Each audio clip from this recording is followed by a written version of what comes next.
Hi, and welcome to BG24 Public Affairs Show. I'm Gary Malveaux, and this is DeMonte Quincy and Jasmine Burnett. How was your break, Jasmine? My break was good. How was yours? Mine was fantastic. How was yours, DeMonte? Mine was good. That's really great. And on tonight's show, we'll be joined by Abraham Valley, the manager of Bowling Green's own Mouse Pizza. He will be here to show us the craft of hand-tossed dough. Sounds tasty. Then later on tonight, we will be joined by Brian Kraft, the Bowling Green Public Works Director. He will be here with us to talk about the increased cost for the salt for the roads this winter and how it will affect you. Afterwards, we will be joined by Suzanne Whitaker, who makes fudge at the Ben Franklin Museum. She will be here to demonstrate and talk with us about all things fudge. Then we'll be sitting down and chatting live about all things pop culture. Sounds like a great show, but stay tuned because it all happens after the break.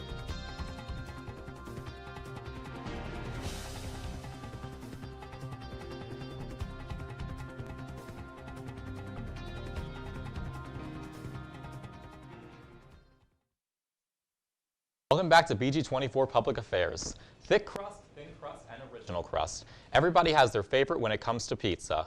But what about hand-tossed crust? Miles Pizza is one of the few restaurants locally that hand-tosses its pies. I'm here with Abraham Valley, the manager of Miles Pizza here in Bowling Green. Great to have you here, Abraham. How you doing, Gary? I'm doing well. So how did this business start? Well, back in 1977, that's when Chip actually opened up the pizza pub. However, before that, his wife had a craving for pizza, and he thought, well, I can make the best pizza around. So that's why he actually started the place. Really? That's interesting. interesting. And little by little, he started, honing his recipe, and when he finally came up with his own sauce and how to make it better than anyone else's, he never looked back. Is there like a secret ingredient in the sauce that you can share with us? Well, maybe? I don't think it's one ingredient. It's the way he makes it and the several ingredients. And I've been working for him for 20 years, and I can't get it out of him, so it's pretty secret. That's a long time, yeah. Yeah. Can't get it out of him. So what do you do exactly to make the dough? Okay, well, first of all, what we do is in our shop, we have an industrial size mixer, and that makes the job a lot easier. We had our yeast, our dough, our salt, and everything. And once we get the dough ready to go, we cut it, put it in dough pans, and let it rise in the cooler for approximately 2 to 4 hours, depending on how busy we are. What we do then is we get it out and let it get to room temperature, and we get it into little balls kind of like this. From there, we just kind of work it with our hands. And to say we're entirely hand-tossed wouldn't be exactly true. We do have a press that does press it down to a form similar to this, All right. where we can work with it. From there, though, it's totally, we all use our hands just to get it to the right size. We fluff it up a little bit, and I firmly believe that's one of the biggest reasons why our pizza is as good as it is. Our pizza is really thick and heavy. We Yeah, put a I lot of love your toppings on pizza, it. yeah. If we went too thin, it wouldn't work. That's very So true. we have to have some structure to our dough. And our dough is designed to be tasty, firm, but not too firm, but enough that it actually holds the, our food lover's pizza weighs 10 pounds, for example. Wow. Yeah, That's so crazy. we have to make sure it's firm enough to hold the toppings. All right, you want to show me how this works? Yeah, here. All right, go ahead and grab one yourself. All right. What you do with it is you grab a handful about this size out of the dough pan, and you kind of work it in a way where you kind of like turn it into itself. From the bottom, kind of like that. I've been told I can make tortillas, I guess. So, what you do is kind of work it like that. You smash it down on the table. Now, understand, in our shop we have a big table. We can get messy. We have flour and Yeah, everything, we have So, everything. and once you get it, you kind of spin it to keep it even. Yeah, like that. Hey, you good job, man. And you get it to a form similar to that. Okay. And once you get to a form like that, that's pretty good. Yeah. All right. And then in our kitchen, we then put it in our press, and it comes down to a form like this. Okay. And once you get to a form like that, now bear with me here, it's been sitting out wow, for a little yeah. bit. But you get it to a form like this, and you toss it and spin it around. Now this one's been sitting around a while, it's a little too thin. But when you get to that size, you spread it out like that. We put it on our form, we then cut it, and put our sauce and toppings on. Now let me use one of these for example here. These are a little better form. You can use 2 hands. Okay. Go ahead, give it a shot. Try it. Turn your hands like this, use the back of your hands. Like that, Oh, like that. yeah. It's a little harder than it looks, isn't it? It's very hard. Yeah, I've seen it done on like TV and stuff, but I didn't think it Yeah. would be like, wow. And that's why I use one hand personally. Okay, how do you do it? I'll get it and just go like this. But see, that's a little too warm. But if it's the right Wow. temperature, you do it with one hand, you can get it out to that kind of form. Let me try with this one. It might be a little easier. All right, yeah. Same idea. You just want to spread it out using centrifugal force. Yeah, you're really good at that. I'm You like get about a that failure. size. You throw it on your pan, just like that. Now, the reason why I don't recommend too many people do it, because I tried it at work before. If you can't get it right, I have dough flying all over the kitchen. Yeah. It makes a mess. But after a while, you get the hang of it. The advantage to using one hand is that you're faster at it. It's a little more accurate. And believe it or not, you have people out in the kitchen. I mean, the dining room, you really want to watch it happen, you know? Yeah. I have little kids come back and watch me do it. I'm that's like, it's really awesome. not that hard, but it takes practice. Every 20 years, you get the hang of it. You Yeah. know? So, and again, we do hand toss it, but we do a thin crust in the sense that if we want it to be thinner, we just spin it out a little more. Okay, so you just spin this out like a little lot more, to yeah. make it Or you thinner. can use your two hands and kind of stretch it out more. As you can see how it's a little thin Yeah, right it's a there. little thin. Mm-hmm. And one of my favorite pizzas to make there is a really thin crust pizza, light sauce, a lot of cheese, and a lot of pepperoni. A lot of people like thick dough because they get that extra. Yeah, you get the extra crunch. Yeah. Yeah. I personally like a thinner crust, but you know, everybody's got their own style. Yeah, that's very true. But we do a thick crust, a regular crust, a regular crust, and a thin crust. But no matter what crust we do, it all entails a little bit of hand tossing, and it does take some practice. I know some places do have their pizza crust brought in, and there's nothing wrong with that. We just feel that doing ours our way is what makes ours taste the way. Yeah, and it tastes delicious. Now, can I ask you before we go, what's your favorite pizza topping? Well, I'm gonna sound really lame saying, but pepperoni. Yeah, I mean, that's a classic. We have over 55 toppings there, including buffalo, which is really good. But when you get a well-done pepperoni pizza, when they get nice and crispy, it's not the best for you probably health-wise, but it tastes But great. it tastes amazing, It's yeah. great, yes it does. Well, that's all the time we have for now. Be sure to head over to Miles Pizza. Thank you so much for being here, Abraham. When we come back, Jasmine will be here sitting down with Brian Kraft, the Bowling Green Public Works Director. Stay tuned. Welcome back to BG24 Public Affairs. Forecast calls for 3 to 5 inches of snow on Sunday. That means that city plows will be out in full force. But how safe will the roads be? The city is using less salt this year because of the abundance of salt used last winter. I'm here with Brian Kraft, the Bowling Green Public Works Director. Great to have you here, Brian. Thank you, Jasmine. All righty then. How long have you been working for Public Works? I've been with City of Bowling Green about 23 years. All right, and what is your title with them? I'm the Public Works Director. All right, and as a director, what do you foresee? What is your big role? Well, in the wintertime, the winter weather brings that to bear for us. So we do that. We also have road construction projects in the summer, refuse collection, those sorts of things at Public Works. All right, and you said that you work in the winter, or you have your big role in the winter. So you all have something to do with the distribution of salt, correct? Yes. All right, and can you tell me how that works?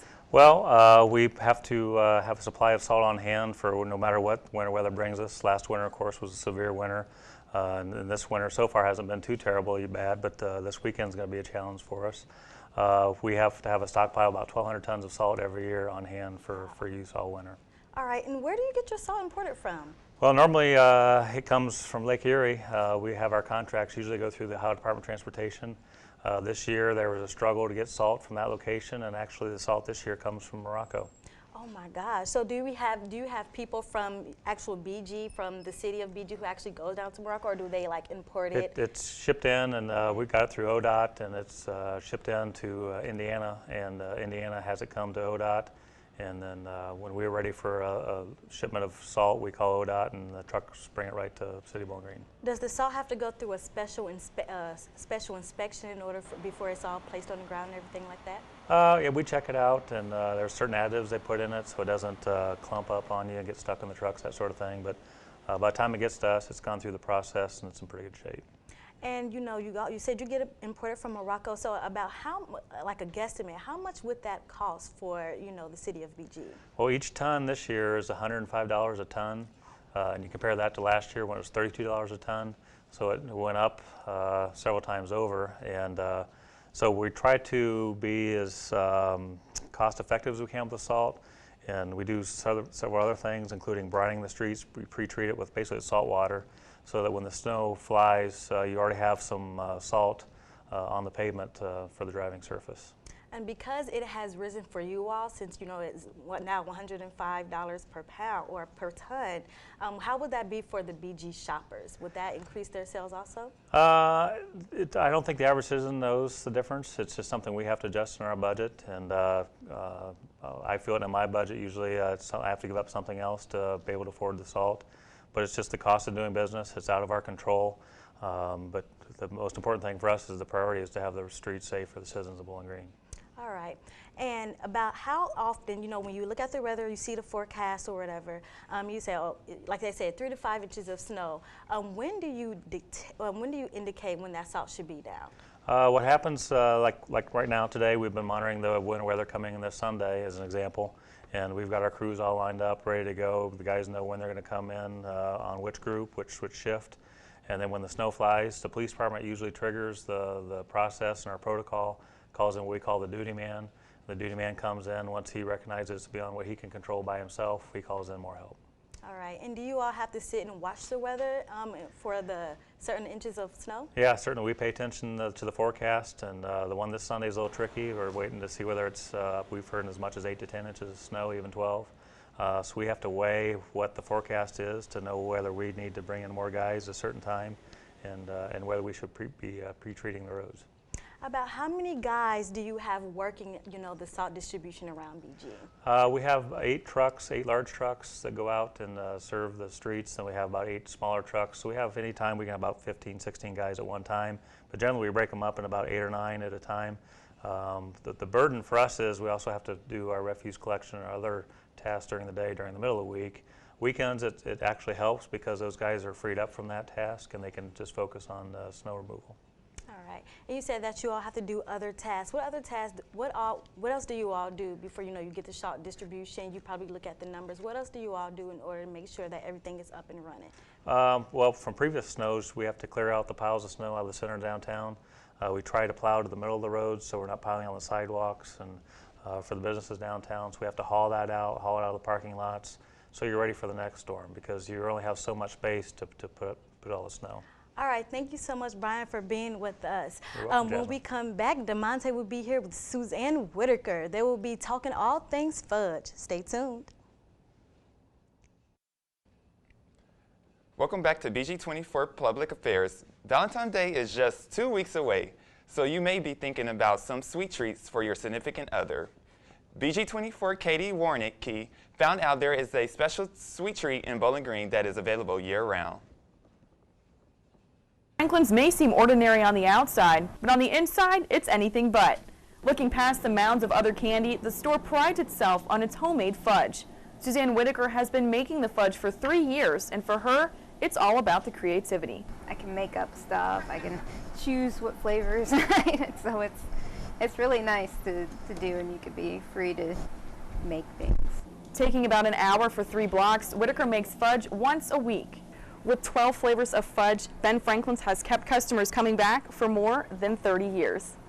Different holidays call for different flavors, but the customers have their favorites. Employee Adelie Brown says Ben Franklin's gives some of the older customers more than just fudge. It reminds our regulars, kind of familiarizes them with their childhood. So they come back and it just reminds them of their childhood. With the cases full, there was always something to cure that sweet tooth, so if you're ever in the mood for some homemade fudge, just ask for Suzanne. I'm here with Suzanne Whitaker. Great to have you, Suzanne. Great to be here. So can you tell us about Ben Franklin and what Ben Franklin does? Well, it's a craft store and it has a bunch of crafts and art things that you can buy, and it also has the candy counter. It's been there since 1976, so it's coming on its 39th year. 39? And it's been there, yep. Okay, cool. You said candy shop, and I was like, I'm very hungry. Skip lunch, dinner, go straight to dessert. So you work in the candy shop? Counter, yeah. The candy counter? Mm-hmm. So can you tell me what makes your candy unique from all other stores? Well, it's an old-fashioned candy counter. A lot of people come in, they don't expect us to have candy, and then they go, whoa, an old-fashioned candy counter. But yeah, we make our fudge right in the store. Okay. And, yep. So what's the history behind Ben Franklin? Oh, not too much, that it's been there for a long time. It's an independent franchise. A lot of the regular corporate stores are going out. So a lot of the independent franchises are staying in for some reason. And the year, I heard it was founded in 1976? 1976, yep. And it's an independent-owned, yep. operated store? Mm-hmm. Okay, and describe an ordinary day for you at work. You come in. Definitely, I have a lot of candy I have to fill. definitely got to make sure I have enough fudge, and then if I don't, then I have to make it. And it takes me about an hour to maybe make 18 pounds. So each slab is 6 pounds. Okay. So what's the demographics of Ben Franklin? Is it just parents? Is it family member? We get just about everybody in there that comes through because it's a craft store as well. It has a framing shop and it has a quilt shop added to it. So we have yarn and fabric and then just any type of craft that you do, we sell there. Are the kids, when they come in, are their eyes like fixated on candy? Do they just run away from parents or how? It's on the candy, but then they figure out we have a lot of toys in the back too. So we're also a toy shop. Okay. So speaking of fudge, and so I have a little questionnaire that we're going to play. So what's your favorite chocolate snack? M&M versus Hershey bars. Special dark Hershey. Special dark Hershey? I'm not a big fan of dark chocolate for Oh, some really? reason. No, I don't know. I don't know if it's the bitter taste or what it is. It might be, yeah, because the milk chocolate has a lot more sugar in it than the dark chocolate. Okay. Twix versus Snicker. Snickers. Snicker? I do like the nuts into chocolate too. So. Okay. See, with me, I'm a big fan of Snickered, but after so long, I can't keep eating the same thing over, so I would have to go with Twix. That's true. Twix. Okay. So M&M versus Hershey. Hershey. Hershey. Okay. The last one is going to be difficult. Okay. Are you ready? All right. Are you sure? I am. Okay. Ben Franklin versus Ben Franklin. Oh my God. I'd have to go with the store Ben Franklin since I work there. Difficult question. Thank you again for being here, Suzanne. Oh, you're welcome. Stay tuned because when we come back, we will be talking about everything happening in the world of pop culture. Welcome back to BG24 Public Affairs. Are you ready for our discussion segment? Oh, yeah. All right, so our first topic today is the new Snapchat update. I had the update. Did you get it? I did. I still got the old one. You still the old You need to Snapchat. update. You're not Crust, all right. Well, the biggest feature is Discover, which is kind of like a news organization that they have now. So they have different magazines send stuff in, like there's People, CNN, Yahoo, Cosmo, National Geographic, and they all have little articles that you can read. And I really like it. Have you I've used tried it, yeah. So Okay. you swipe up on the thing, and then you can read like an article, and I don't know. Sometimes they have sounds, so that's nice. Yeah, it's like videos. National Geographic has like a quiz every day, which I love. Like it's so interesting. Well, I would say, Dominic, I think that you should. I think you should get the update Sure. because, you know, we're in the now, you know, Yeah, we're a little yeah, bit you have older to get now, it, yeah. you know, the old Snapchat is just not going to work. But one thing that people are saying is that, well, one thing that I found was very interesting is that they have paired with 12 other organizations, like he said, with Cosmopolitan, CNN, People. And one thing is that Snapchat is making a lot of money off of these Yeah, 12 they're organizations a that ton. they're getting this money from. That is one thing that Snapchat That's is good really for going to do. Snapchat, Because I though. didn't think Snapchat was going to last this long. I know, neither did I, but yeah. It's Oh, wow. lasting. I was opposed to having it at first, and then one of my friends like created me an account, so I just like kept it since Yeah, then. you might as well, yeah. I didn't know. I didn't know that it was going to last this long. So this is, I guess, like Snapchat is really they're trying to hang on. But some things that people have been saying on Twitter, like some of the teenagers, they're really upset because Snapchat actually deleted a feature. And it said the feature of showing who your best friends are. So now I can't see, if I wanted to see what my ex is doing, I Okay, can't. but why is that important? Like, I never I did that need to anyway. I don't know. Like, I know. feel like people who do that are like, I don't know. I They need have like to a lot of know. control. Like, Okay, I mean, I guess like once you're a little bit older, but they're they're teenagers. They're teenagers that are talking about this. You know what I'm saying? So it's just like, I can't see who Joey's best friends are. God. So, what teenagers are a little upset about it. So a lot They of are. teenagers are saying that they're going to delete the app. Do you think? I don't final think it's really question. going to hurt them. Do you think it's going to hurt them? No. I don't know. A lot of teenagers use it. Yeah. Well, on to the next topic. Okay. So, earlier this week, Taylor Swift had to shake off some hackers. Oh, Taylor. So, her Instagram and Twitter accounts were both hacked by an organization called the Lizard Squad. What is that? They're apparently related to like ISIS. I read that in an article. Oh, my. Which is, but I think they just like support. But Okay. yeah. But her like private messages with superstar Nick Jonas were revealed. Oh, you And have they to do weren't some like of they that. weren't like racy or anything. It was just like she was just like, oh, we should go out and drink. Are we bad kids now?